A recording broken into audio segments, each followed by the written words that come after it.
Hola, hola, ¿se me escucha? Ok. Sí, buenas noches, doctor. ¿Qué tal? Ok, Buenas noches. me parece que ya podemos iniciar. Bueno, entonces, antes de cederle la palabra, muy buenas noches con todos. Espero que hayan tenido un buen día.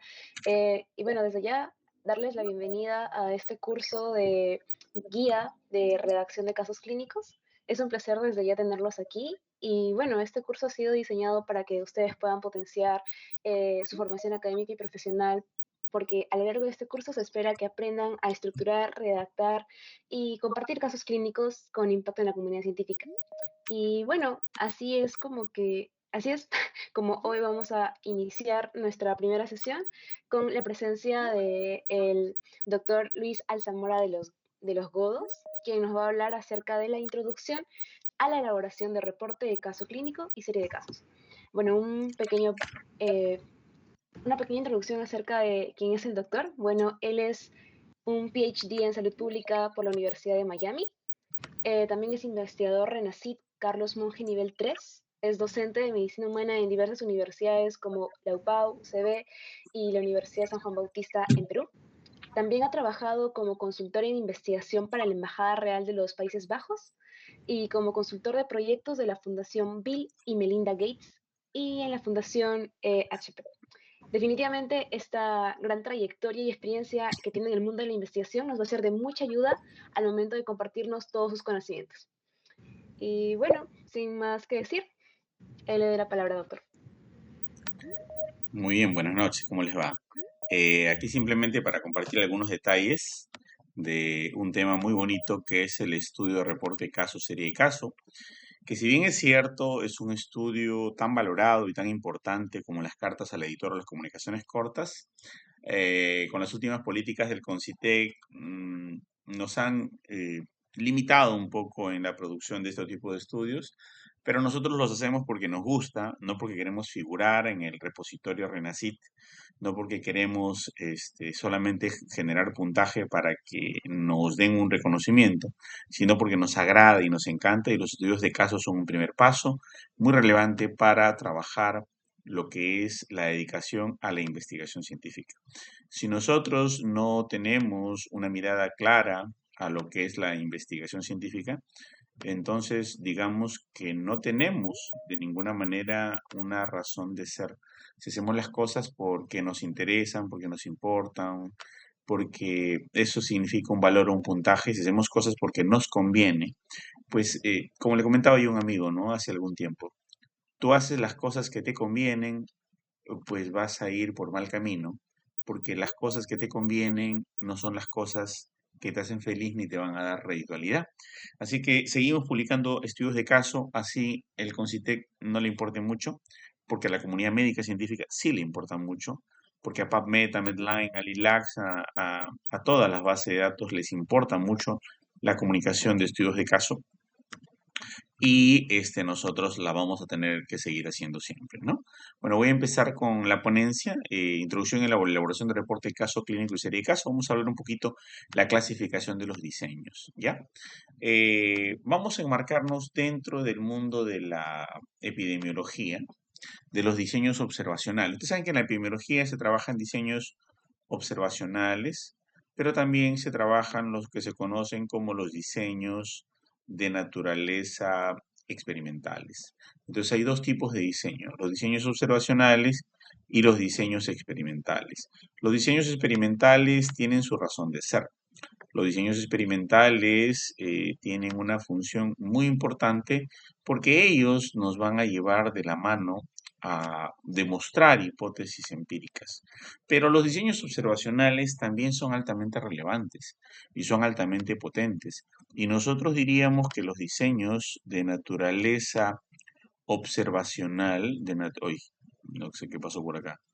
Un ratito, un ratito, un ratito. Vamos a los diseños de naturaleza observacional tendrían que tener también un valor importante. Y ese valor importante de los diseños observacionales, además de los experimentales, incluyen diferentes métodos, ¿no? Les toco este pequeño resumen porque los estudios de naturaleza de casos se encuentran dentro de los diseños observacionales. Entonces, sus unidades van a ser seleccionadas, ya sea individuos o grupos, por ejemplo, tengo un caso de un siamés toracópago, ¿no? O un caso de espina bífida oculta, ¿no? Con quistes epidermioides múltiples. Entonces estamos hablando de un individuo al cual podemos reportar un caso, o si son varios, podemos trabajar grupos, lo que serían ya una serie de casos, ¿no? Entonces es muy importante también ver cómo tomamos a la población de estudio en los diferentes métodos de observación. Las podemos estudiar de manera transversal, o sea, un solo corte en el tiempo, o los podemos utilizar de manera observacional, ¿no? Entonces es muy importante tener en cuenta que si nosotros, ¿no? Hacemos una investigación, ¿no? Si nosotros hacemos una investigación y esa investigación va a ser, por ejemplo, un estudio de caso, hay que tener mucho en cuenta que tenemos que ver si hacemos un corte transversal o hacemos un seguimiento. Si nosotros hacemos un corte transversal o hacemos un seguimiento, va a variar pues bastante, ¿no? El diseño de la investigación. Y nosotros ya haríamos un caso de evolución, un caso con seguimiento longitudinal, lo cual ya nos implica otra naturaleza de la investigación. Y nosotros, pues, definitivamente nos va a importar mucho hacer una investigación científica, porque un estudio de caso es una investigación científica, y tenemos que llevar de la mano de un trabajo bien planificado. ¿Ok? Entonces, vamos a ver. El tiempo de recolección de datos hay que ver si es prospectivo o si es también retrospectivo, ¿ya? El tiempo de recolección de datos es un asunto que es fundamental. ¿Por qué? Porque si es retrospectivo, no significa que vamos a recoger información cuyo efecto es en el presente y buscamos la causa en el pasado. Y si es prospectivo, vamos a ver si empieza la causa en el presente y el efecto en el futuro. O una combinación, como por ejemplo una corte ambiperspectiva, una corte retrospectiva, etcétera. Estamos haciendo la clasificación en general de todo lo que significan los métodos de observación. Y podemos tener recolección primaria, en la cual vamos a aplicar una entrevista, una guía de observación en plena cirugía, o fuente de información secundaria como es la historia clínica. Entonces pueden ser cualquiera de estas naturalezas para poder recolectar información de datos, ¿no? Es muy importante tener en cuenta, ¿no? Si nosotros, tan que ingresan bastantes. Ok, si es un estudio transversal, un solo grupo de observaciones es recolectada. Es como una fotografía en el momento, ¿no? Es como una foto en el momento, como una especie de clic para poder determinar, diagnosticar u observar qué cosa es lo que está pasando en una realidad.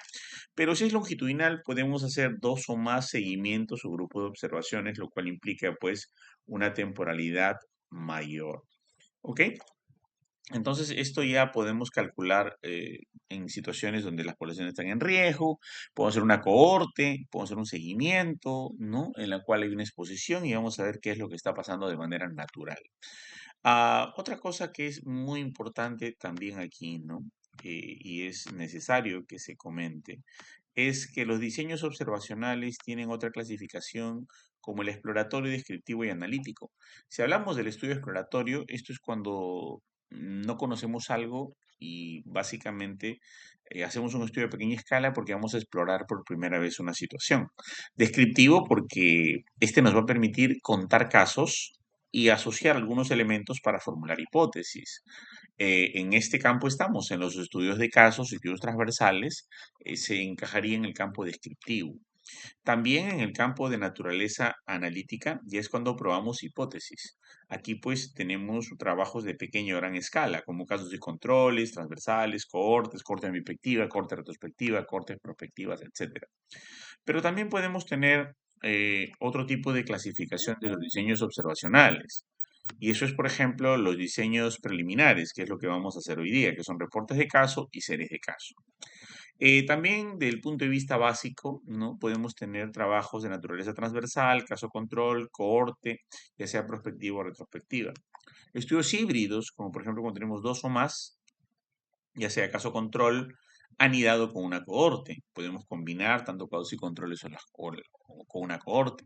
O incompletos, como un estudio ecológico, por ejemplo, ¿no? U otros, como estudios repetidos, transversales de caso, estudios migrantes, gemelos, multicéntricos, etcétera, que pueden ayudar a tener una mejor clasificación del sistema de investigación, ¿no?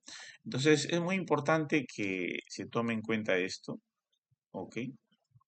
Esta diapositiva no sé por qué no me sale, no me quiere proyectar. Un ratito, por favor, vamos a ver. Uy, sigue pensando y no sale. Ya, vamos a ponerla así nada más, ¿ya? Ok. Entonces, es importante tener en cuenta también que los estudios de serie de casos, ¿no? Es lo que nosotros vamos a trabajar, ¿ya? Y en cuanto, déjame volver a poder proyectar, no sé qué pasa.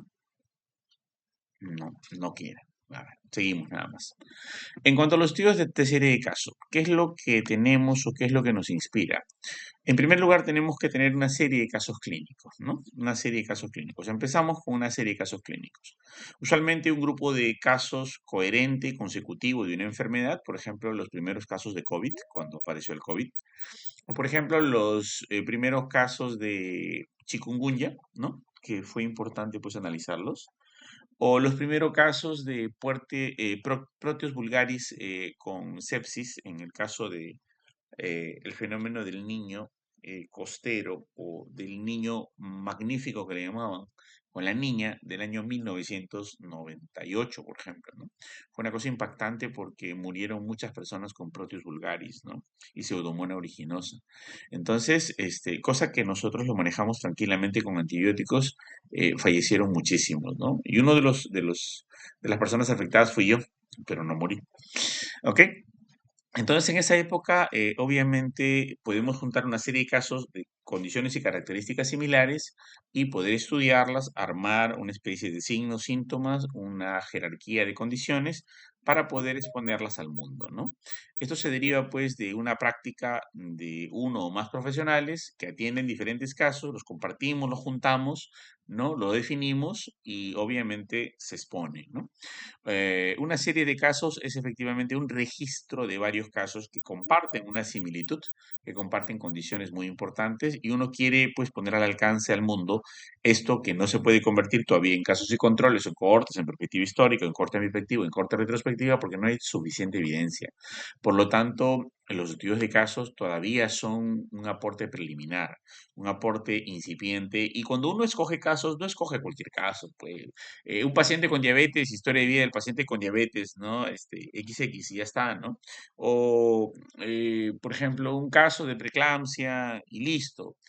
Eso no es un estudio de caso. El estudio de caso tiene que caracterizarse por ser algo original, algo importante, algo que no es cotidiano, porque de lo contrario no sería un primordio de un estudio analítico, ¿no? No sería un embrión de un estudio analítico, sería prácticamente un estudio analítico que yo hago porque no tengo tiempo o no tengo presupuesto. Y eso no sería un estudio de caso. Por eso que los estudios de caso son para condiciones especiales. Se analizan casos juntos para aprender acerca de una enfermedad nueva, algo novedoso a lo que está ocurriendo recién.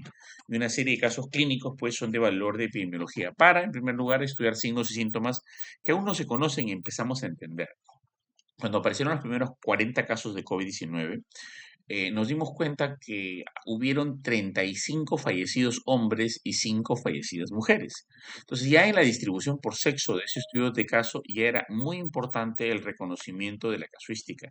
Ya podríamos sacar algunas conclusiones ahí y las conclusiones se evidenciaron 6 meses después, donde entendieron que el EK2 en el varón tenía mayor cantidad de receptores EK2 que eran afines con la proteína spike y por eso que los hombres, especialmente con aquellos que pasan de los 40 o 50 años y tienen un vientre o un abdomen con tejido conectivo laxo aerolar muy abundante y por lo tanto los receptores EK2 o ACE2 muy, muy abundantes, más o menos a un 3.000 a 4.000% por encima de la mujer. Entonces esto lo sometía a un riesgo muy alto en relación a la muerte por COVID-19, por ejemplo. Si no se hubieran estudiado esos primeros 40 casos, no se hubiera puesto la precaución de repente en el cuidado del sexo que tenía mayor exposición y mayor debilidad del COVID-19. Tanto así que incluso ustedes no saben que había incluso salidas por género, ¿no? Hay días que salían los hombres, hay días que salían las mujeres con la finalidad de cambiar esta exposición. De repente la estrategia no fue la más adecuada. Pero, por ejemplo, en Suiza, en Inglaterra y en Francia, pues los hombres no podían salir, por la sencilla razón que su exposición ya se había demostrado que tenían una mortalidad más elevada. Las mujeres salían con permiso, pero los varones no podían salir, ¿no? Porque sabíamos que la exposición y el riesgo de muerte por COVID del hombre era 17 fallecidos por hombre por una mujer. Eso se calculó con los primeros estudios de caso. O sea, ¿qué tan importante es esto? Pero como les vuelvo a repetir, un estudio de caso no se hace de lo que sea, de algo ya demostrado. Eso simplemente sería un estudio a medias porque me falta presupuesto o me falta tiempo. Hay que crear definiciones de los casos porque es algo incipiente, algo que está empezando, entonces no está totalmente dilucidado o determinado. Y obviamente esto sirve para educación clínica, para revisar y para investigar. Es muy importante el estudio de series de casos, ¿no? Pero la serie de casos no solamente suele estar en un grupo de sujetos, ¿ok? No solamente suele estar en un grupo de sujetos. Ah, sí, sí, sí se puede. Un ratito. Sí se puede, solo hay que esperar un ratito, ¿no? Un estudio de series de este caso no solamente se va a basar pues en un grupo de sujetos, sino también pueden estar basados en poblaciones. Cuando una serie de casos está ya completa en un área geográfica definida, se conoce a toda la población, es una serie de casos basados en población. Por ejemplo, si nosotros vamos a cierta zona de Sierra Leona, vamos a encontrar una enfermedad muy importante que es el Kawashiorkor o el marasmo, que es un tipo de desnutrición crónica muy, muy, muy grave, dentro de la cual pues podemos observar a los niños con un vientre muy eventrado, ¿no? Un poquito más grave que el raquitismo, con una magnificación de la evidencia de parasitosis intestinal, brazos y piernas, pues otra vez, disculpen, pero ya, ahora sí.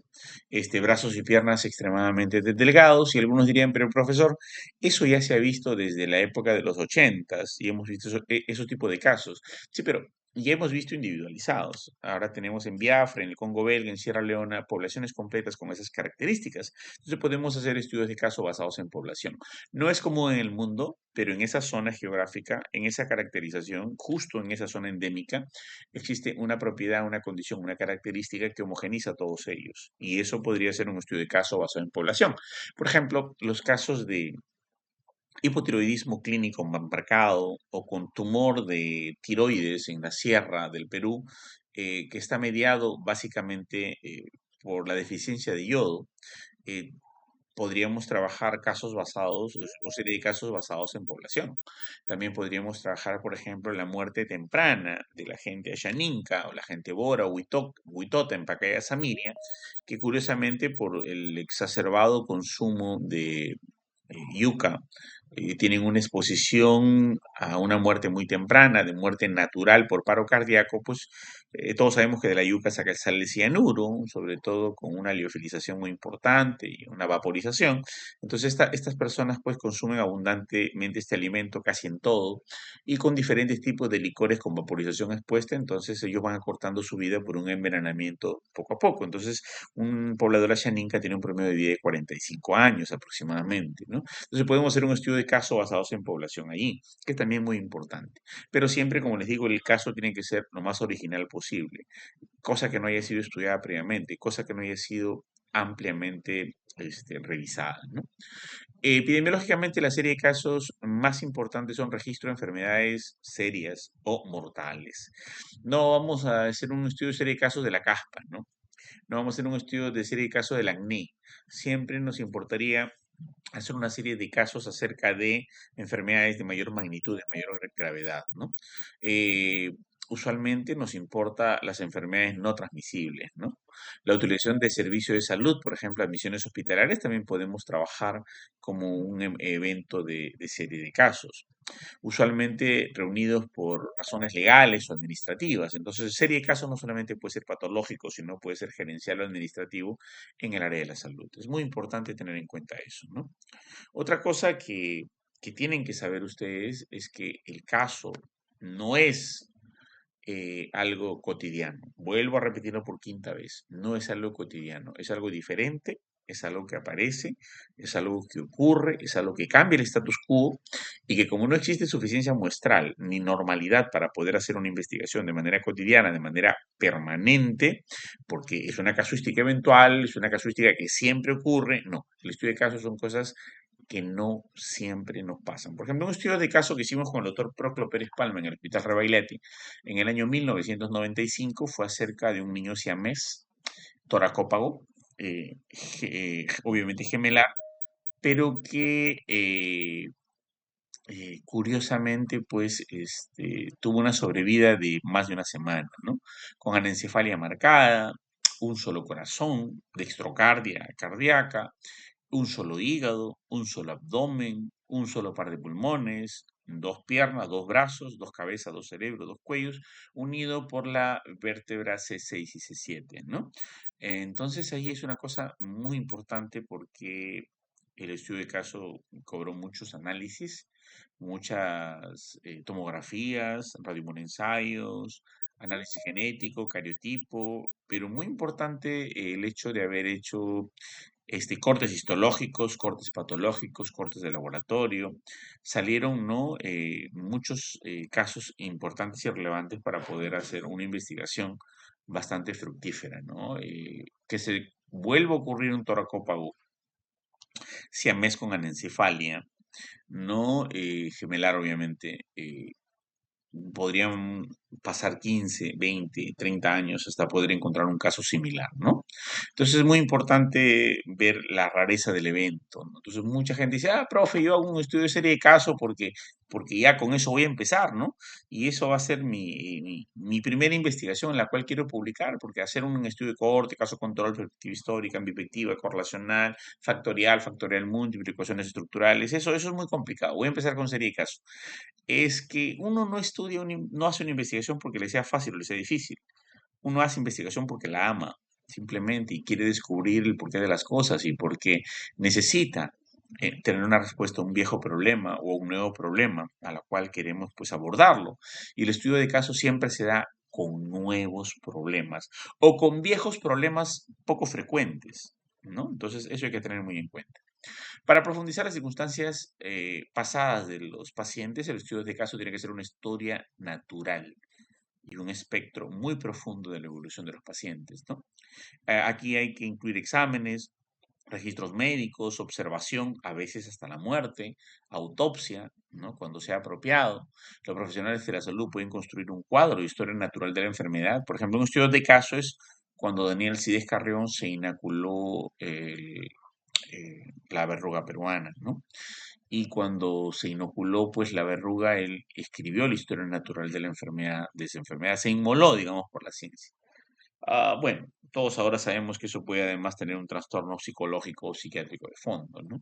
Pero en su momento era heroico, ¿no? Entonces la idea de alguna manera es entender y conceptualizar que no vamos a hacer eso de ninguna manera, porque las experimentaciones, autoexperimentaciones o experimentaciones con daño de esa magnitud están prohibidos por el Comité de Ética desde Nuremberg, ¿no? Desde 1947 hasta la Declaración de Helsinki 6 en el año 1983, y que posteriormente la Declaración de Ética Mundial de SIOMS, ¿no? De la Organización Mundial de la Salud, la Declaración de Ética Mundial de la Sociedad Médica Mundial y la Declaración de Belmont, además de la asociación de la Declaración de la UNESCO, y Helsinki 6, modificado, rectificado y arreglado en el año 2017, ya nos establecen que no podemos experimentar con nadie ni con nosotros mismos, porque eso sería vetado por la Asociación Ética y no sería ni publicable ni revisado por ninguna revista científica. Más o menos es como en la lucha libre hay un luchador que asesinó a su esposa, a sus hijos,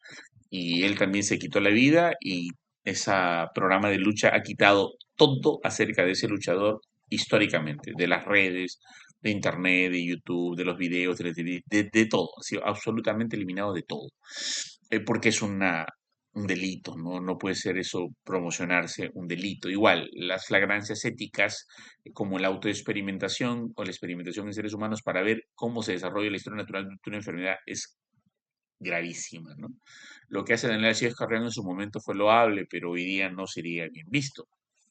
Peor, por ejemplo, el caso de Tuskegee o el caso ¿cómo se llama?, de los médicos de Nuremberg, de Alemania, que experimentaban en seres humanos en la Segunda Guerra Mundial. Eso no se podría hacer. Entonces nosotros tendríamos que observar al natural cuando una persona ya tiene esa historia natural de la enfermedad. Y si no hay cura, pues ver cómo se evoluciona hasta encontrar la cura, hasta el momento que se interviene, o simplemente este, evolucionarlo hasta la muerte en el caso que ocurre en alguna enfermedad incurable, como el caso del cáncer, a pesar de las intervenciones, tratamientos o terapias. Algún cáncer muy especial, muy particular, ¿no? Hay algunos casos clínicos bastante relevantes sobre el cáncer de páncreas, ¿no? Que en 1 o 2 meses de ser diagnosticado, pues, por su manera de ser agresiva, pues acaba con la vida de las personas. Sin embargo, no se sabe por qué hay personas que duran más tiempo, como Steve Jobs, que duró pues varios años con el cáncer de páncreas, ¿no? Entonces, estas cositas excepcionales son motivo de investigación, sobre todo para ver la historia natural de la enfermedad, en el caso que un paciente haya, digamos, fallecido por una enfermedad nueva, novedosa, diferente o interesante. Sobre todo porque de un gran aporte a la medicina y un gran aporte a las ciencias de la salud para poder, digamos, descubrir nuevos elementos que aparentemente no se encontraban previamente, ¿no? Entonces, la serie de casos poblacionales es una extensión sistemática de una serie de casos convencionales, pero a nivel poblacional incluye pues las defunciones, ¿no? A nivel poblacional, ¿no? Sin haber visto un caso clínico, ¿no? Entonces hace estudios poblacionales viendo magnitudes de enfermedades. Ahorita, por ejemplo, ustedes podrían hacer un trabajo, como lo hizo Estados Unidos en el año 1958, cuando Edward Hooper fue a hacer la investigación acerca del CYP40, del virus de la inmunodeficiencia simia, en el Congo belga, cuando pues los americanos fueron a hacer cuarentena a esa ciudad y sitiarlo militarmente porque se había desatado una enfermedad transmitida por la preparación de la vacuna de la polio a través de los riñones de mono, de chimpancé, cuando realmente para las vacunas, ustedes saben, todos saben que se prepara con riñones de macacos rezos o mono verde africano, porque una vacuna sintética es muy cara. Entonces, los primeros casos que ocurrieron era que los americanos empezaban a estudiar cómo se moría la gente del Congo belga de una extraña enfermedad que le quitaba su inmunidad, que generaba tuberculosis y le producía sarcoma de Kaposi, 10 años después de haber sido vacunados por la vacuna antipoliomielitis dada por vía oral con la experimentación con los riñones de chimpancé dada por Hilary Kropotkin en el Congo belga en el año 1958-59. Entonces, por ejemplo, ahí se hicieron varios estudios de caso muy importantes y existen evidencias riquísimas de cómo aparecieron este tipo de enfermedad hasta la muerte. Lo que esperaban los americanos al hacer la cuarentena en el Congo belga es que fallezcan todos las personas que tenían esta extraña enfermedad.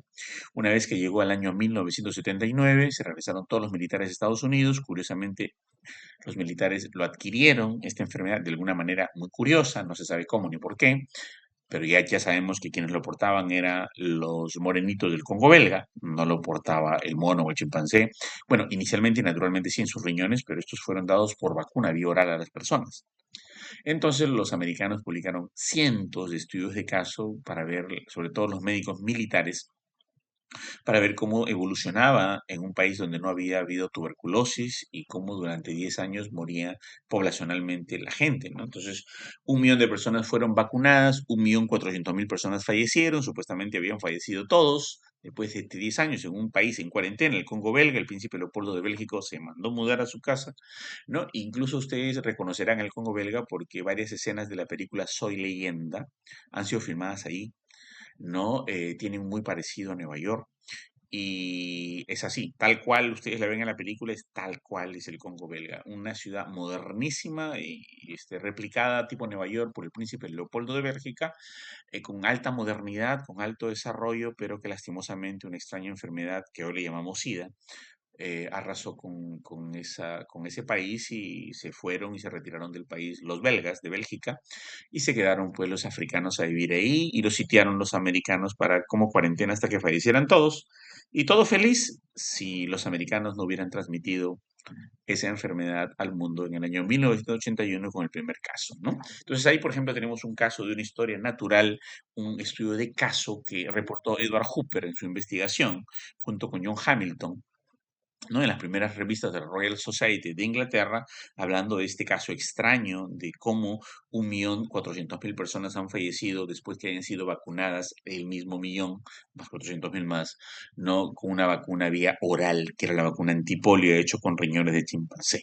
Y así pues, después de 35 años de investigación, se descubre que el SIDA fue creado por Hilary Kropowski, no creado, transmitido de los riñones de chimpancé a los seres humanos por vía oral a través de una vacuna, ¿no? Y se descubrió pues el origen del VIH-Sida después de este estudio de un periodista, Edward Hooper, con el Premio Nobel de Biología John Hamilton, ¿no?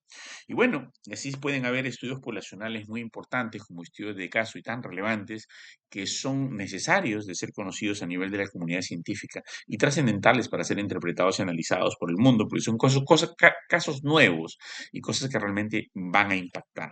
Entonces, no significa que nosotros podamos hacer estudio de caso de lo que sea. A ver, hago mi internado, estudio de caso de los primeros pacientes que encuentre porque quiero publicar algo. Vamos a tener una alta tasa de rechazo, no nos van a querer publicar y aquellos que no quieran publicar van a ser revistas no indexadas o de un bajo perfil de publicación. Hay que tener en cuenta mucho eso. ¿Ok? Entonces, esto nos permite pues tener un amplio entendimiento de la historia natural de la enfermedad, ¿no? Sobre todo a nivel de el conocimiento de lo que está pasando a nivel de población. Si nosotros ahondamos un poquito más acerca del tema, ¿no? Nosotros, al entender los estudios de caso a nivel de población, eh, por ejemplo, se usa completamente a nivel epidemiológico los datos de las series de casos se necesitan sobre una población para permitir el cálculo de tasas. O sea, nosotros no utilizamos los casos solamente para contarlos, sino que si tenemos casos suficientes podemos calcular pequeñas tasas, ¿no? Es muy importante porque esta serie de casos pues nos ayuda más o menos a hacer un pronóstico, ¿no? Pero todavía no es un estudio completo, porque después del estudio de casos viene el estudio de casos y controles, luego viene el estudio de cohortes, o sea que todavía es un cálculo incipiente, ¿no? Esto es clave para entender la distribución de la enfermedad en las poblaciones también, ¿no? Para el estudio de sus variaciones en el tiempo, en sitios por características de la población. Por ejemplo, tenemos en la Oroya, ¿no? El caso de la enfermedad de Carrión, la UTA, ¿no? Tenemos en Pacaya Samiria la mortalidad temprana por envenenamiento de arsénico y cianuro.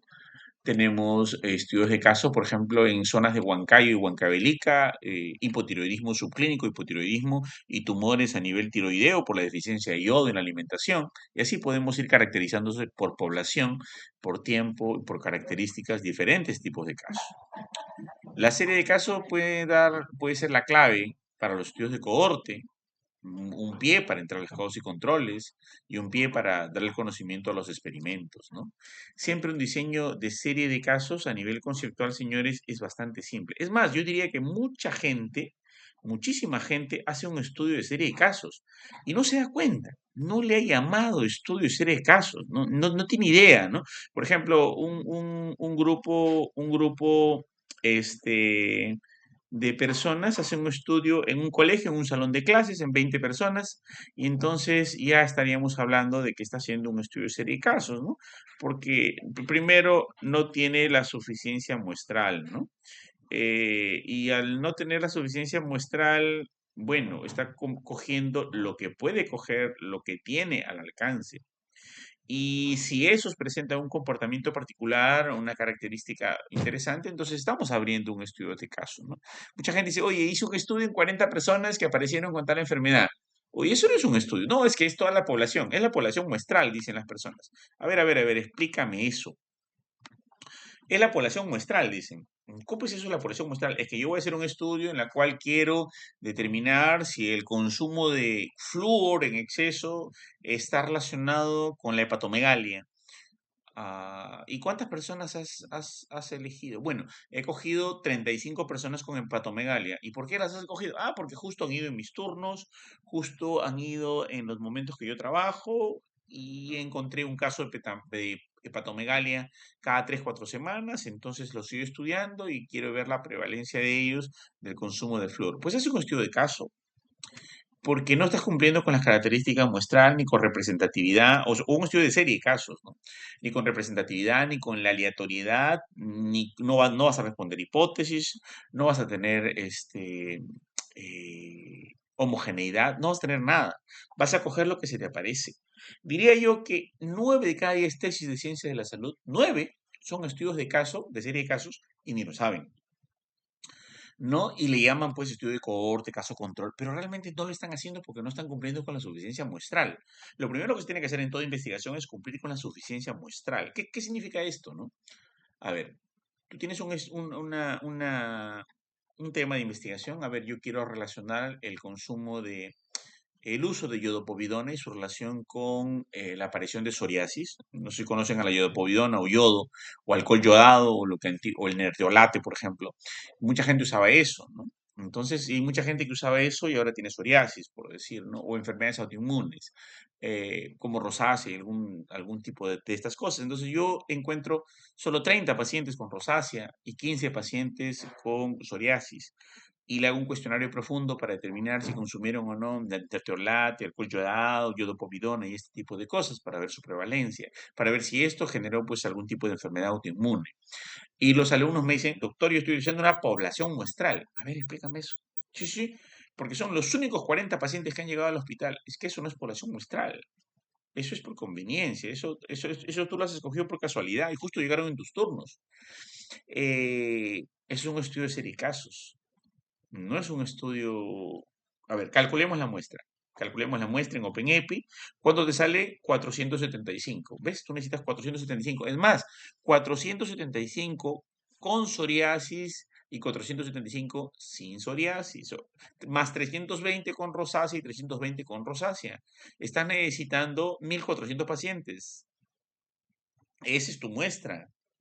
¿Y por qué dices que solamente los 44 es tu población muestral? ¿Qué hablas? Población muestral no es igual. Es como decir grande chico.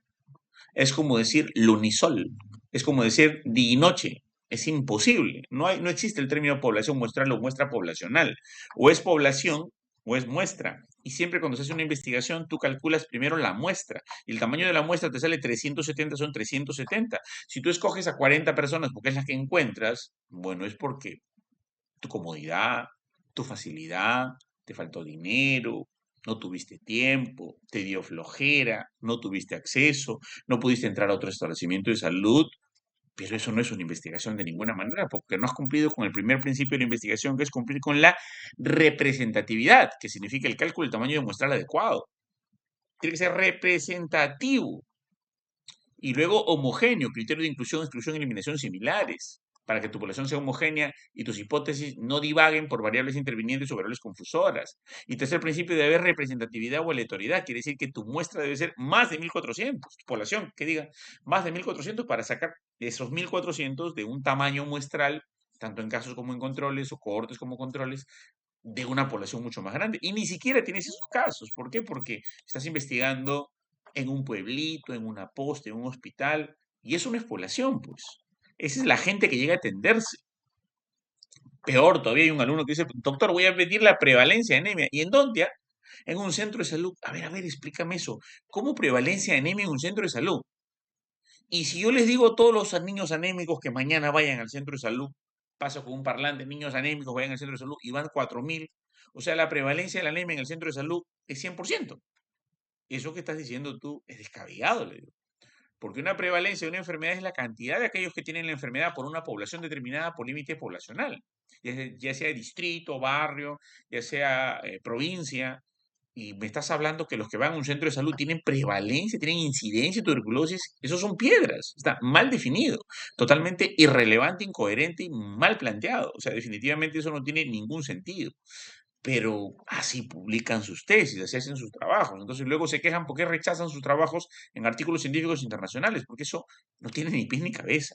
¿Ok? Entonces las prevalencias son poblacionales. Y las tasas de cálculo de la muestra, cuando es un estudio de casos y controles, cohorte, perspectiva histórica, corte en perspectiva, corte retrospectiva, factorial, necesita un tamaño de la muestra suficiente. Y ese trabajito que hiciste en 80 casos, 70 casos, 90 casos, es un estudio de serie de casos. Porque ni siquiera cumplió con aleatoriedad, con representatividad, con nada. Simplemente fue lo que tú pudiste coger, lo que tú pudiste encontrar de un tema muy especial y los buscaste con ahínco. Entonces, como le digo, 9 de cada 10 tesis que los alumnos de la salud sacan como sus tesis son estudios de serie de casos. No son ni casos de controles, ni cohortes, ni correlaciones, ni nada por el estilo, porque no cumplen con la suficiencia mínima. Incluso diría un colega mío, ¿no? El doctor Ciro Maguiña, que ni siquiera serían serie de casos, porque no son casos raros ni extraños, son casos comunes. Él lo descartaría por completo de investigación. Entonces hay que tener mucho cuidado cuando uno hace una definición correcta. Si quieres investigar en serio y quieres hacer un diseño observacional, casos y controles cohortes, pues cumple con la meta, con la representatividad, con el tamaño de la muestra y no tratemos de encajar o decorar y maquillar cosas. Entonces, los estudios de casos son esos, lo que tú puedes encontrar, casos muy difíciles, casos muy complejos, elementos ya poco accesibles o de algo nuevo que se presenta, ya cuando eso se vuelve más complejo, harás cohorte, casos y controles, cuando ya es más popular, ya se ha difuminado, ya se ha difundido y es otra cosa, ¿no? Por ejemplo, en la segunda ola o tercera ola del COVID ya podíamos hacer un montón de trabajo, casos y controles, cohorte, corte en perspectiva, corte retrospectiva, factoriales, anidado múltiple, anidado con seguimiento secuencial, secuencial longitudinal, secuencial longitudinal, con multiporte y multiporte, etcétera. Podíamos trabajar diferentes tipos de estudios, hasta experimentales, ¿no? Hasta experimentales, ¿no? Un estudio pseudo experimental, pseudo digo porque nunca fue experimental, fue el de la ivermectina, que fue pues dos falacias ad hominem que definitivamente trataron de probarle al mundo que la ivermectina era buena. ¿Y cuál era la falacia ad hominem? Que le daban ivermectina que entrevistaban a los pacientes que no estaban muertos, que eran jóvenes, que no eran obesos, que habían tomado ivermectina. Pues el COVID solo mataba a los pacientes con obesidad mórbida, con un perímetro abdominal mayor de 90 centímetros en la mujer y mayor de 110 centímetros en el hombre. Y que además, el COVID además mataba a pacientes con comorbilidad, con pacientes con hipertensión arterial, pacientes con diabetes o con triglicéridos elevados o problemas cardíacos y de fondo. Entonces, la encuesta a los pacientes que habían tomado ivermectina eran pacientes menos de 30 años, eran jóvenes sin perímetro abdominal elevado y habían dicho que habían sobrevivido por ivermectina. Obviamente, estas dos grandes investigaciones muy bonitas, muy importantes, fueron desmentidas por más 13.000 cartas al editor que desarticularon y desacreditaron por completo el uso de la ivermectina, ¿no? Lamentablemente, pues, si no mantienes un buen diseño de investigación, estás mintiendo a la gente, mintiéndote a ti mismo y estás haciendo un trabajo falacia ad hominem, ¿no? Que no debe hacerse porque la ciencia no debe engañar, porque ¿qué pasa? Mucha gente tomó la ivermectina como una falsa sensación de seguridad y por eso que Perú tiene el récord número uno del mundo en muertes y en contagio de COVID-19, gracias a la ivermectina. Si la gente nunca hubiera creído que la ivermectina era un potencial este, preventivo o vacunativo o tratamiento terapéutico del COVID, no hubiéramos muerto en tal magnitud, ¿no? Acuérdense que durante todo el 2020 fuimos número uno en el mundo en muertes, porque la muerte se calcula por tasas y la tasa según la cantidad de enfermos por muertos y la tasa de muertos por población. Fuimos número uno en el mundo en muertos por total de población, pero seguimos siendo los número uno en el mundo por muertos en razón de la cantidad de infectados y diagnosticados por COVID. O sea, nadie nos ha superado por tasa de mortalidad post-enfermedad. O sea, somos los campeones del planeta. Gracias a que, pues, y se hizo una falsa investigación en una sola casilla pseudo experimental que trató de mostrarle al mundo que la ivermectina tenía efectos. Y eso es un paso más allá del caso control. Y tienes que tener un trabajo experimental bien diseñado. El trabajo del diseño experimental pues tiene que ver con todos los elementos relacionados con su cálculo de la muestra oportuna, con su representatividad, con la evitación o el control de factores confusores. Si tienes una variable interviniente, harás pues un cuadrado latino, dos variables intervinientes, una variable interviniente, un diseño de bloques aleatorios, dos variables intervinientes, un cuadrado latino, tres variables intervinientes, ya tu experimento se te cayó al piso, ¿no? Ya no existe experimento, el experimento simplemente murió. Es un mal control, ¿no? Y bueno, empiezas con la serie de casos, ¿no? Como le digo, miles de tesis, 9 de 10, yo calculo que en estudiantes de medicina, obstetricia, enfermería, ¿cómo se llama tecnología médica, farmacia, laboratorio, 9 de 10 son estudios de casos, o series de casos, ¿no? Bueno, ¿qué hace una serie de casos a nivel poblacional? Definen una enfermedad, un problema de salud a ser estudiado, se estudia un sistema para capturar datos de un estatus de salud y para ver sus factores relacionados en diferentes casos consecutivos que van apareciendo, ¿no? Entonces, como vemos, es importantísimo hacer un estudio de serie de casos, ¿no? Y hay que tener un requerimiento mucho para la interpretación, porque la serie de casos la tienes que interpretar de esta forma. Por ejemplo, el diagnóstico es muy importante, hay que definir qué es un caso, ¿no? Y luego hay que definir la mortalidad de ese caso. Luego hay que determinar la causa de muerte. ¿Por qué pongo definición del caso, mortalidad o causa de muerte? Porque un estudio de caso en ciencias de la salud normalmente no se hace de pacientes que vayan a sobrevivir. Como le digo, la magnitud para la elección del caso es gravedad y severidad, ¿no? La gravedad se ve en la magnitud de la enfermedad y la severidad si acaba en letalidad con muerte, ¿no? Entonces, obviamente, esas dos cosas son muy importantísimas, por eso que defines el caso para mortalidad y como causalidad de muerte. Eso es fundamental. Si tú haces un estudio de caso, por ejemplo, cómo vive la gente con psoriasis, está bonito, ¿no? Pero nadie te lo va a publicar porque no tenemos una tasa de mortalidad directa por esa patología. Entonces, lo que estamos hablando aquí, publicar estudios de casos, series de casos. La fecha cuando la enfermedad o muerte han ocurrido, hay que registrarlo, ¿no? El sitio donde la persona vivía, trabajaba, hay que ver todo el contexto, todo lo holístico alrededor de ella, las características de las personas que tienen sus datos de filiación, es muy importante de establecer porque algunos de los factores o variables que puedan aparecer en los datos de filiación podría ser un elemento de riesgo que está relacionado con el caso, ya que este es un preludio de un estudio de causa y controles y cohorte, pues ahí vamos a observar y vamos sospechando, entendiendo, conceptualizándose. Pero doctor, a mí me han dicho que yo hago una investigación cuando hay antecedentes del tema. Es que eso ya es un caso control cohorte o un estudio analítico. Cuando estamos en un estudio de caso, no se sabe cuál fue la causa. Por eso estás investigando. Por eso estudias los datos de filiación para poder sospechar o entender o tratar de relacionar algunos de los elementos coincidentes a los casos o serie de casos que han aparecido.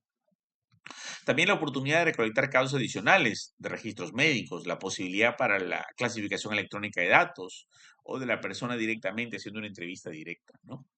El tamaño y características de la población de riesgo es muy importante, ¿no? Porque a nivel poblacional los estudios de casos son bastante relevantes. ¿Qué datos adicionales debemos trabajar en una serie de casos, no? Los datos de las series de casos pueden ser ligados a otros datos de salud en el pasado o en el futuro, datos de mortalidad que pueden ser ligados a admisiones hospitalarias, incluyendo el nacimiento o datos infantiles, registrar el cáncer, otros registros para obtener información cómo se expone esta enfermedad, ¿no? Los casos pueden ser conectados con una información adicional, ¿no? En este tipo puede cambiar el diseño de serie de casos a un diseño de cohorte incluso. Por ejemplo, yo empecé haciendo un estudio en el año 2004 en el Hospital Rebagliati para determinar una serie de casos de mortalidad por cáncer de colon. Entonces empezamos estudiando todos los casos que habían de serie de colon en hospitalización del Hospital Rebagliati durante el primer mes. Pero ¿qué resulta? El chico de sistemas nos dice, no puedo sacarlo de un mes, solo puedo sacarlo del año. Entonces llevé mi zip, un zipeador, que es una maquinita como lector de disquete antiguo, parecido a este lector de CD, ¿ok? Lo llevé y entonces compramos un zip que tenía la capacidad de 1 mega, y que diga de 100 megas, y nos pasaron pues toda la información, ¿no? Entonces teníamos toda la base de datos del Rebagliati, no, de todo el Seguro Social, ¿no? Acerca de casos de cáncer de colon. Entonces, pues ya teníamos la base de todo el Seguro Social, pero teníamos falsos positivos de cáncer de colon y falso negativo. Entonces, el estudio de caso que empezamos a hacer a la final se convirtió en un estudio de casos y cohortes, ¿no? ¿Qué diga? De casos y controles. Entonces, a veces tus diseños pueden ir migrando dependiendo de la información que tengas o de la base de datos que manejes, ¿no? Entonces, nosotros pensamos hacer un estudio bien interesante de cáncer de colon, pero el cáncer de colon no era necesario para hacer un estudio de caso, o una serie de casos, sino todo lo contrario, ya para hacer un estudio de casos y controles, porque ya es algo no novedoso y es algo común y es algo frecuente, ¿no? Entonces, a la final les acabamos haciendo un estudio de casos y controles, ¿no? Muy interesante cuando tú empiezas haciendo los estudios de serie de casos, como te digo, porque son novedosos al inicio, ¿no? ¿Cuáles son las fortalezas de hacer un estudio de serie de casos, no?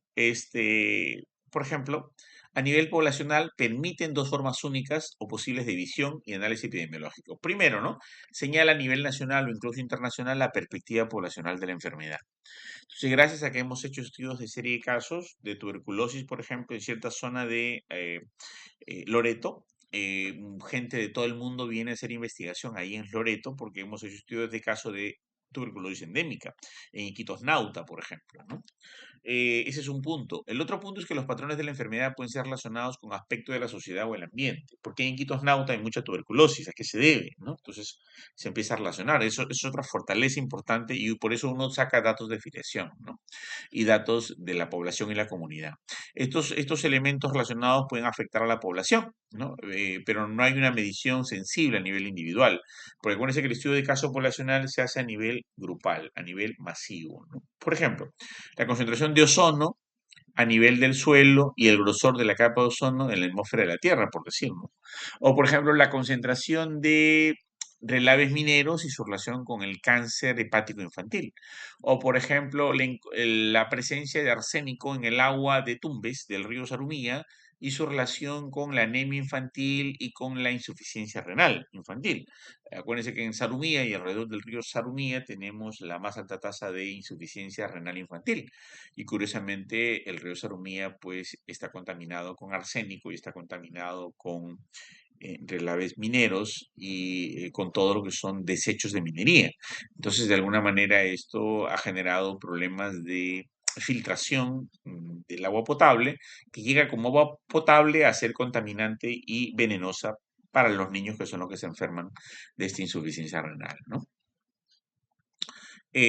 Bueno, en conclusión, vamos a ahora ver qué es un reporte de caso. Hemos hecho serie de casos. Un reporte de caso, por otro lado, es la forma más elemental de un estudio descriptivo. Consiste en una detallada descripción de un solo paciente.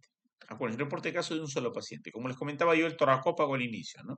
Bueno, y eran dos, eran siameses. El objeto de un reporte de caso es hacer una contribución al conocimiento médico, presentando aspectos nuevos o instructivos de una enfermedad determinada. Todo lo nuevo, o sea, no es que yo repita, oye, voy a hacer un estudio de este paciente diabético, ya, a ver cómo se hace su fístula y se pone la insulina. Es que eso ya se conoce. Y se supone que la ciencia no repite información que ya conoce. Y el primer estudio de caso de un paciente diabético que se hizo fístula y se colocaba insulina fue en 1914. O sea, ni siquiera es recientemente conocido. Y hay alumnos que quieren hacer estudio de caso de un tema común. Es una cosa que no se debe hacer porque significa, primero, que nadie te va a publicar, o de repente te van a publicar en una revista local, pero segundo, que estás quemando energía en vano, porque estás haciendo investigaciones en temas no pertinentes. ¿Ya? Entonces, siempre presentar aspectos nuevos, ¿no? O instructivos de una enfermedad determinada. Los casos clínicos son considerados usualmente para un informe son aquellos que cumplen algunas o varias de las siguientes condiciones. Primero, están relacionados con una enfermedad nueva o poco frecuente. Eso que quede siempre en ustedes, por favor, ya. No, no. Cada rato, bueno, yo soy revisor par de una revista científica de Nature y también de Lancet, ¿no? En ambas me han invitado como revisor par, ¿no? En Springer también. Y lo que pasa es que nos llegan artículos muy interesantes, ¿no? Dice, un paciente viviendo con VIH y vemos todos los análisis, la evolución y todo, pero ese es igual a otro millón de pacientes con VIH, entonces uno le manda pues la respuesta al que va a publicar, le dice, bueno, está interesante tu tema, ah, pero no conlinda con los objetivos de la revista, muchas gracias, ¿no? Porque no da nada nuevo, ¿no? O sea, si se publicaran el millón de pacientes con VIH, su historia clínica, pues todas las revistas científicas se abarrotarían de estudios repetitivos sin sentido. Se supone que el estudio de caso o el estudio de serie de casos no es repetitivo, es novedoso. Y más novedoso que los estudios de cohorte, casos y controles y que cualquier otro. El aspecto de lo novedoso es vital aquí, ¿no? Están relacionados con una enfermedad nueva, ¿no? O poco frecuente y muestran alguna aplicación clínica importante. Siempre es relevante eso, no solamente ver, caramba, cómo se murió, sino cuál es la aplicación clínica, ¿no? Entonces, un reporte de este caso individual, ya sabemos que es un caso, una persona, una cosa rarísima, ayuda a aclarar la patogénesis del síndrome o de la enfermedad. Eso es muy importante, ¿no? Muestran la relación no descrita previamente, ¿no? Entre dos enfermedades, por ejemplo, ¿no? Por ejemplo, la aparición de vitiligo con psoriasis, por decir que si es que nunca haya aparecido antes, ¿no? Me imagino, ¿no? Que podemos establecer una relación entre esas dos. O la relación, por ejemplo, entre sarcoma y Kaposi y tuberculosis. Bueno, los primeros que relacionaron eso fueron en 1981, ¿no? Cuando aparecía el tema del VIH, ¿no? SIDA. Entonces, pero algo que no se ha escrito entre dos enfermedades. O sea, por eso que para mí es más fácil hacer un estudio de cohortes, casos y controles que un estudio de caso. Porque encontrar casos nuevos, novedosos, irrelevantes, no es fácil. Pero si abrimos los ojos, lo podemos hacer. En sí sabemos el proceso de comunicación y quiere dar un mensaje del A ver, un ratito, por favor. Dejo de compartir porque alguien está en plena clase. ¿Pueden silenciar, por favor? ¿Ya silenciaron? Ya, ¿no? Ok, sí, ya silenciaron. Bueno, regreso, ¿ya? Ok. Entonces, además de un reporte de caso, describen una complicación nueva, por ejemplo, de un tratamiento fármaco. Hace muy poco, hace 9 años, el ketorolaco era usado enormemente, enormemente por la población mundial. Hasta que, y nadie lo cuestionaba. 9, 10 años el ketorolaco fue usado ampliamente, ¿no? Hasta que empezaron a haber varias enfermedades autoinmunes, hasta que empezaron a haber infartos espontáneos, empezaron a aparecer accidentes cerebrovasculares en gente joven, sobre todo en chicas, en sus periodos menstruales, y empezaban a haber embolia durante la menstruación. Entonces, una cosa rarísima, ¿no?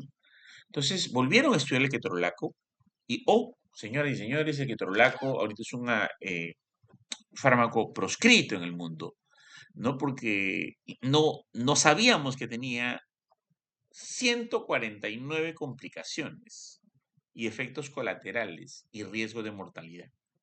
O sea, es una cosa bastante grave, ¿no? Entonces reevaluaron el ketorolaco y caramba, y eso fue hace 9 años. O sea, quiere decir que tanta gente ha muerto a través de la historia por el consumo de ketorolaco, ¿no? Porque pensaba que era un fármaco bastante bueno y positivo, y lo era, ¿no? Te calmaba tu migraña, dolor de cabeza, dolor articular, ¿no? Pero bueno, o sea, hace 9 años lo reevalúan, encontraron pues algunas complicaciones, bueno, hicieron un estudio de caso, porque curiosamente los pacientes que habían fallecido habían consumido ketorolaco, y luego ampliaron el estudio de caso, y lo ampliaron, y lo ampliaron, y lo ampliaron, y lo ampliaron, y lo siguieron ampliando hasta que encontraron en casos y controles, en cohortes, y luego en experimentos, que efectivamente el ketorolaco era mortal, ¿no? Y que estaba relacionado con coagulación intravascular diseminada, estaba relacionado con problemas de accidente cerebrovascular, de paro cardíaco, de infarto, ¿no? ACV fulminante a nivel de la arteria cerebral media, o sea, en múltiples efectos hepáticos y colaterales, elevación de enzimas hepáticas, etcétera, ¿no? Entonces, no sé cómo durante 75 años se usó ketorolaco y recién hace 9 se descubrió los efectos nuevos, ¿no? O sea, ahí se describe una complicación de un tratamiento fármaco, ¿no? Da un ejemplo de un enfoque práctico, otra utilidad es dar un enfoque de un enfoque práctico y novedoso para el diagnóstico y manejo de una enfermedad, por ejemplo, ¿no? Yo recuerdo cuando en el año 1994, cuando yo estaba en la universidad, ah, llegó un médico y decía, bueno, todas las mujeres cesareadas, por favor, se me van a parar, se van a caminar y se van a ir a su casa. Todo el mundo decía, está loco este hombre, ¿no? Porque 3 días se queda la mujer cesareada, descansa, alimenta a su bebé y se va a su casa después de 3, 4, hasta una semana a veces, ¿no? Entonces este doctor llegó y dijo, no, ayer lo han operado, hoy se me van. Y bueno, obviamente todo el hospital se consternó. Era un médico que venía de Inglaterra y que definitivamente había venido a hacer su tesis en Oxford sobre el alta temprana, ¿no? Fue uno de los primeros médicos que hablaba del alta temprana, poscirugía. Hoy día ya no se cuestiona eso, ¿no? Es mejor una alta temprana poscirugía para que te recuperes en casa antes que tener infecciones intrahospitalarias. Pero que en 1993, cuando ocurrió esto, era un escándalo. Un escándalo, porque el paciente tenía que estar una semana en el hospital. Y había mucha infección, mucha contaminación de herida operatoria y la gente se moría, ¿no? incluso en el año 1994-95 se hacía la cesárea mediana. Quiere decir, a nivel de la línea alba se cortaba y se sacaba el niño por ahí. Y decía, uy, qué bonito, qué facilito. Mira, cortamos la línea alba y hacemos la cesárea del ombligo hacia abajo y listo, sacamos el útero, el niño sin problema. Hacemos una cesárea vertical. El problema era que no seguían la solución de continuidad del músculo y eso producía hemorragias y una tasa de mortalidad altísima. Se morían más o menos una mujer de cada 10 cesáreas. Cuando hicieron la Feinstein ya se moría 2 de cada 100. Pues, obviamente, pero tuvieron que hacer las primeras Feinstein para poder determinar esto. Entonces, el uso práctico y novedoso de un tratamiento, una intervención, un procedimiento también es relevante, ¿no? Tú puedes hacer 2 cesáreas con una técnica novedosa y haces tu reporte de caso y lo publicas en el mundo. No, pero tiene que ser eso, novedoso, ¿no? Representan aspectos psicosociales esenciales en el enfoque del manejo, prevención o problema de enfermedad. Por ejemplo, se les da a los niños de todo para superar la anemia y no la superan. Ah, hay un estudio de caso, sería por qué algunas mamás se han superado la anemia de sus hijos y por qué miles de niños, o cientos de miles, o millones de niños en el Perú siguen con anemia, ¿no? Entonces hay que hacer ese estudio de caso de aquellas mamás que hacen que los niños se recuperen de la hemoglobina baja y eh, recuperen la salud de su sangre y por lo tanto ya no tengan anemia, ¿no? O sea, el estudio de caso sería positivo ahí, ¿no? Porque en ninguna funciona, ni los multimicronutrientes, ni el suplemento de hierro, funciona muy bajo y a muy bajo nivel y no es significativo la intervención. Entonces, ahí podemos hacer estudios de caso también relevantes porque es algo que no tiene solución, es algo que no se sabe por qué, es algo que no tenemos una explicación todavía, ¿no? Y bueno, ya resumiendo lo de serie de casos, ya lo hemos visto, ¿no? Describe las características de un número de pacientes de una enfermedad. Este estudio no se compara con un grupo no tratado, con grupo control. Como le digo, por ejemplo, hay gente que dice, profe, factores de riesgo del cáncer. ¿Y a quiénes estudia? Solo los que tienes cáncer. Es estudio de caso, puede ser de caso. No, es que no tengo grupo control. Es un estudio de serie de casos. No tienes de grupo control, has hecho 50 personas y encima es por conveniencia y a tu antojo. O sea, y no has agarrado muestra y le llamas no probabilístico. Ese es un estudio de serie de casos. Pero borra tu hipótesis de tu tesis. Quítale la hipótesis, quita todo, porque no tienes un grupo de control para comparar, por lo tanto, no estás midiendo causalidad, no estás midiendo relación de variables. Estás tratando de generar una sospecha y estás sacando los primeros indicios de los estudios de caso. Y bueno, para cerrar esto, simplemente repasar, ¿no? Lo que habíamos dicho, hay dos tipos de estudios, descriptivos, analíticos experimentales, y dentro de los descriptivos, ¿no? Describimos la frecuencia sin buscar asociaciones causales. Aquí están los reportes de casos individuales, serie de casos, estudios de prevalencia, estudios psicológicos. Hemos hecho los primeros. En los experimentales, ya saben ustedes, se evaluó la eficacia, efectividad de intervenciones asignadas por el observador, por lo tanto manipulamos variables. Y a nivel observacional investigamos las causas, etiología, predictores, factor de exposición a elementos no controlados, ¿no? Entonces, antes de concluir, me gustaría compartirles, ¿no? Un pequeño ejemplito de un estudio de serie de caso, ¿no? A ver, para que vean un poco en vivo, ¿no?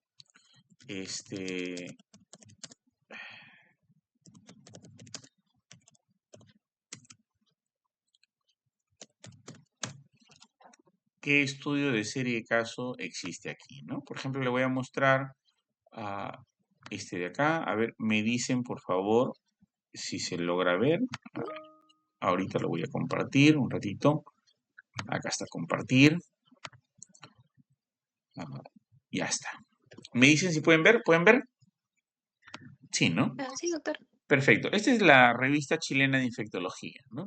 Este trabajo es histoplasmosis diseminada e infección por VIH. ¿Qué tiene de interesante? Que normalmente la infección por VIH no es frecuente encontrar histoplasmosis diseminada, ¿no? Entonces, la histoplasmosis diseminada va con otros tipos de enfermedades autoinmunes, en cáncer, en problemas de depresión inmunológica de otra naturaleza, pero no con VIH, especialmente cuando ya existe tratamiento targa, ¿no? Entonces, acá se presenta una experiencia clínica, ¿no? De una serie de casos, ¿no? Una serie de casos de un hospital peruano. ¿no? Y esta serie de casos de este hospital peruano, ¿no? Lo ha presentado Giancarlo Pérez, Julio Maquera, Cristian Mejía, ¿no? Medicina interna de la Almenara y unos coautores de la Universidad de Tacna y Huancayo, ¿no? Entonces, ¿cómo presentan acá un estudio de serie de casos? Muy facilito, mira, hacen un resumen con las características de introducción, objetivo, material y método, resultados y conclusiones, ¿no? El abstract igual, hacen una pequeña introducción. La diferencia a comparación de un estudio completo, un ensayo clínico o un estudio, artículo original, ¿no? Es que esto no pasa de 2.000 palabras, ¿no? O 2.500 palabras, dependiendo de la revista.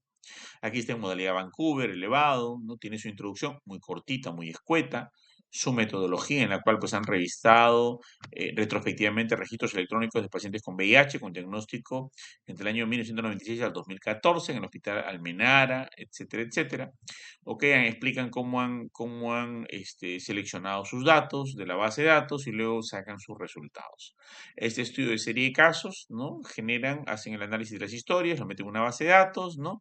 Características del VIH, la admisión, la edad promedio, siempre es muy importante los datos de filiación.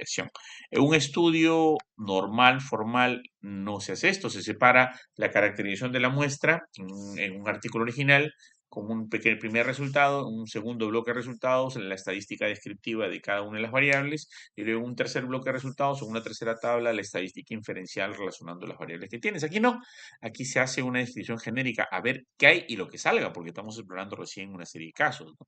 Los signos y síntomas de la enfermedad, qué cosa está pasando aquí, y luego de los signos y síntomas de la enfermedad, lesiones mucosas, lesiones en la piel, sangrado digestivo, el reporte del examen de laboratorio, ¿no? Entonces, y bueno, están hablando básicamente del recuento del linfocito CD4, ¿no? Entonces luego presentan una siguiente tabla donde establecen el método diagnóstico de histoplasma, la localización anatómica de la muestra, ¿no? Y algunos detalles que pueden encontrar. Luego de redactar estos resultados muy puntuales, muy concretos, hacen una discusión con la literatura muy abundante. Miren, es una revisión de literatura bastante completa, bastante exhaustiva, ¿no?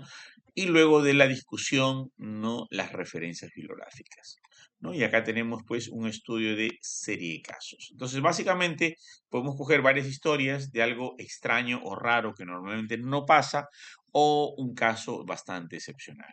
Bien, voy a grabar este ejemplo para, no sé si se puede compartir por aquí, se los voy a mandar para que lo vean y también con los PPTs con los compañeros que han organizado la presentación. Bien, chicos, gracias. Si hay alguna pregunta, por favor, me gustaría saberla. Si no, hemos tratado de aportar con lo mejor que hemos tenido para esto. Gracias.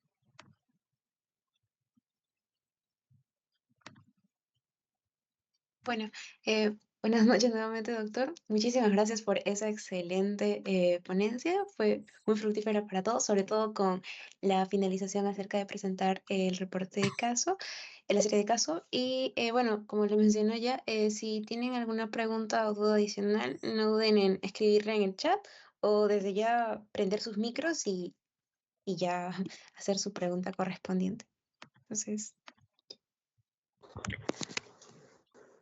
Buenas noches,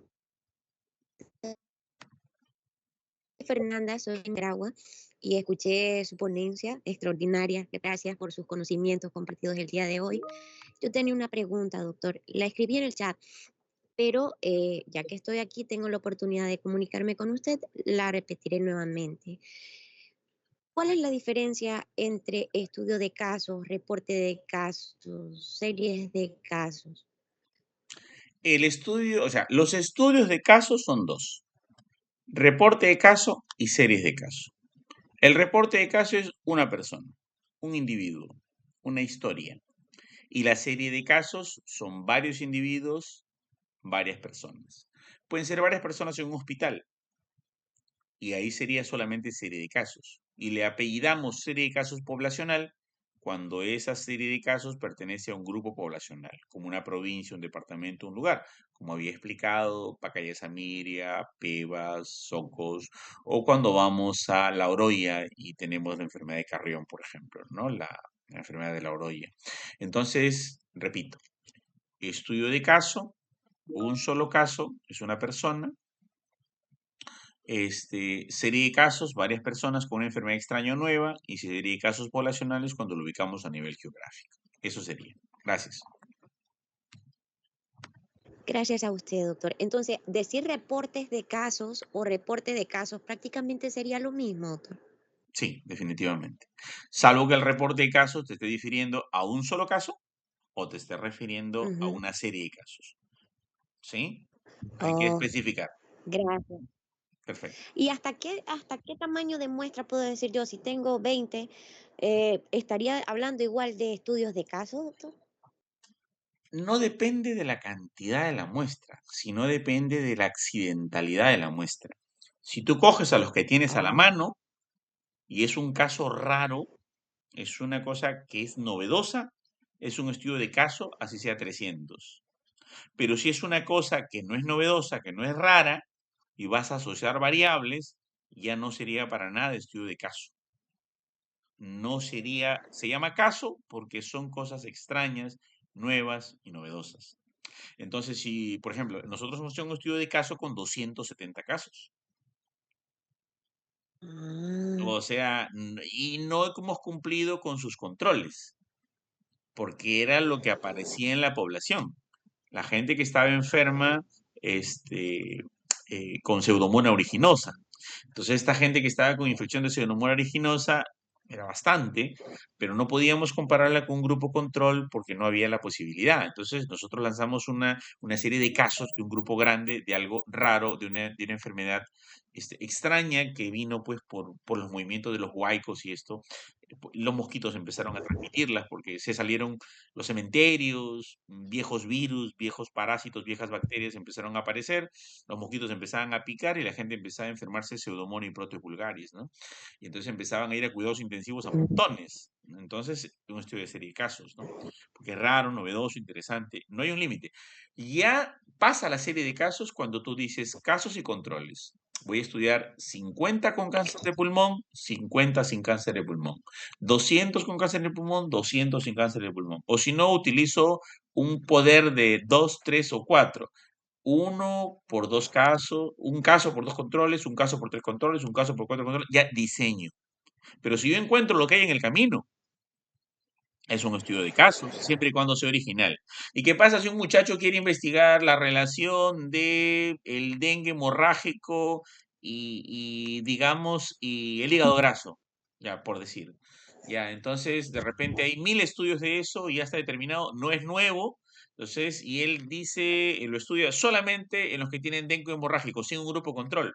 Fuera estudio de casos si es que fuera original. Pero si no es original, es una investigación descriptiva solo para contar datos, ¿no? Ni siquiera se llamaría estudio de caso y tampoco se llamaría estudio analítico. Solo se llamaría un estudio exploratorio descriptivo. Nada más, ¿no? Por eso que el estudio de oh, caso tiene mucho valor. gracias, doctor, por su A usted. explicación. Ok. Johan Sí, Sumaeta. adelante. Sí, sí, doctor. Buenas noches. Bueno, agradecer, la verdad, la ponencia me pareció muy interesante. Y tengo una duda.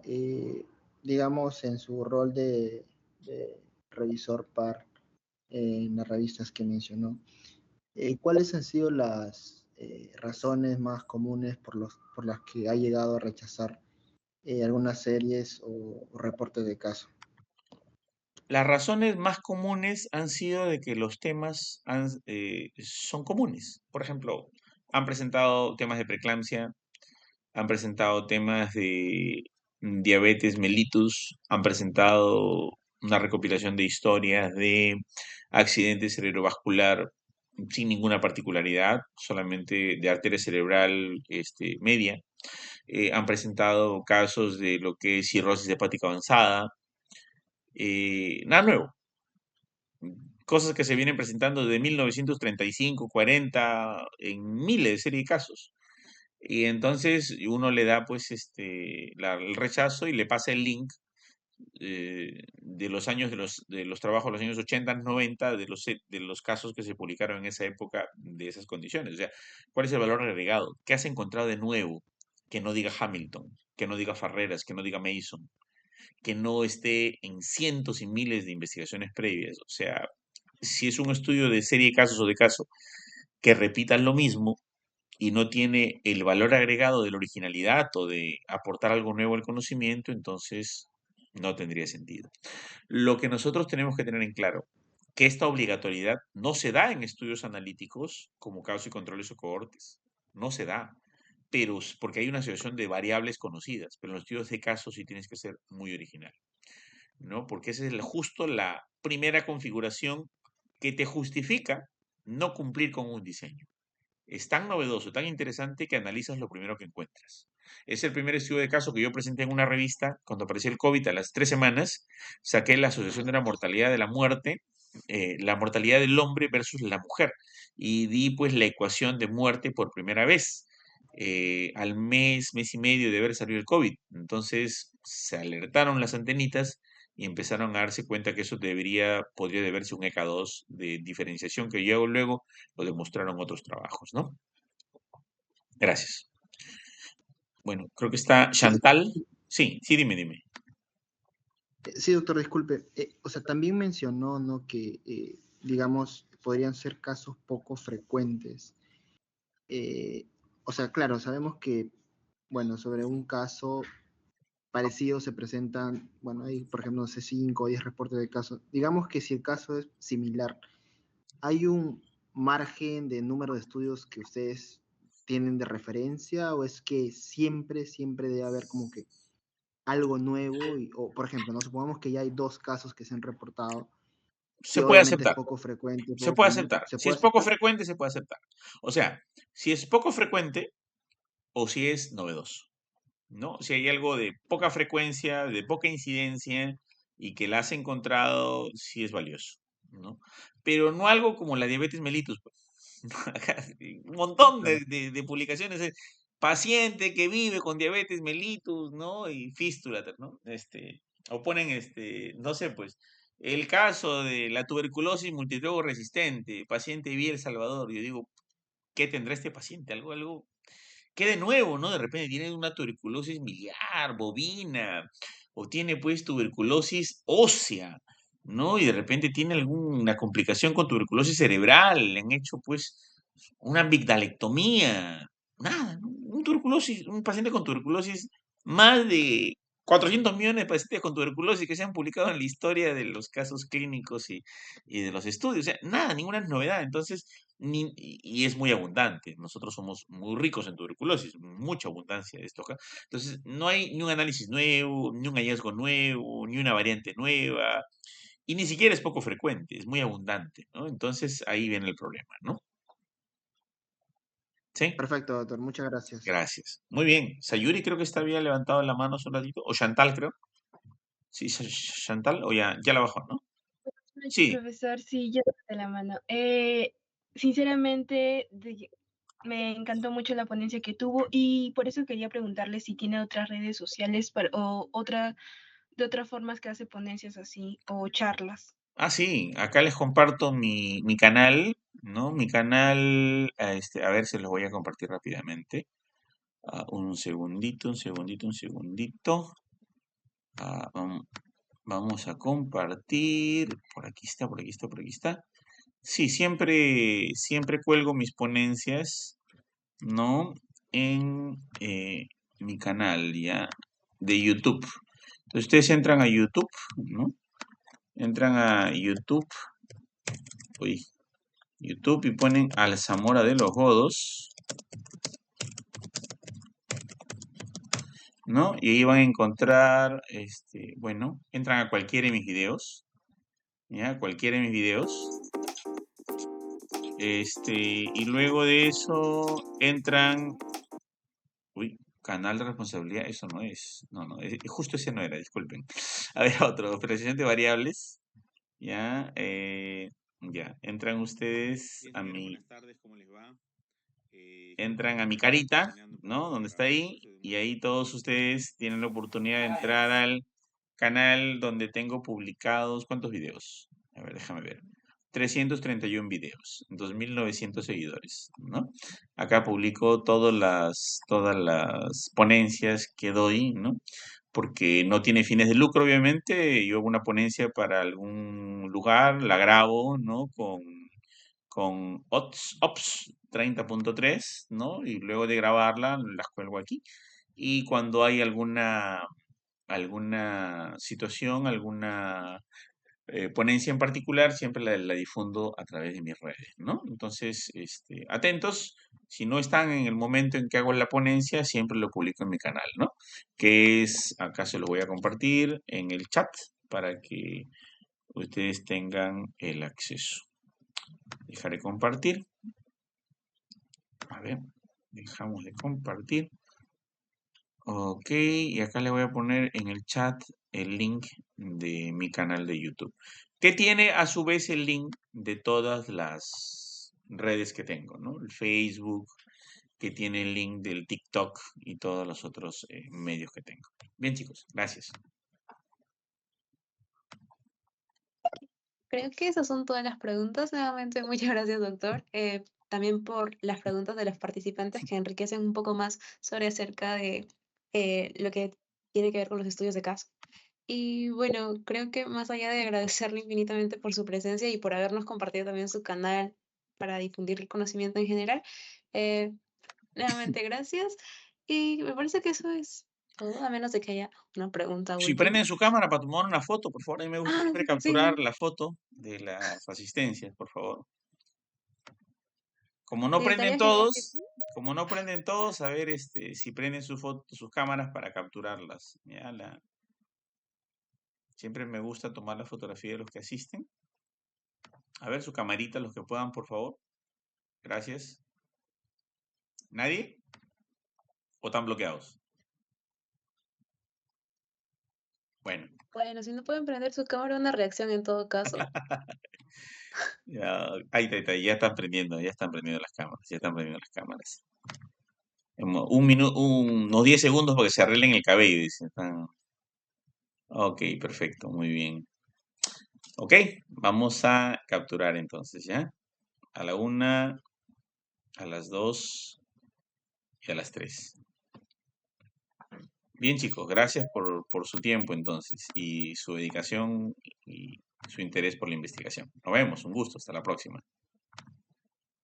Muchas gracias, doctor. Antes de que los participantes se vayan, no se olviden, por favor, de llenar el post-test que justo acabo de enviar, que es precisamente parte de el mecanismo que nos ayuda a identificar sus asistencias. Entonces, terminado de llenar este post-test, ya pueden retirarse de la sala.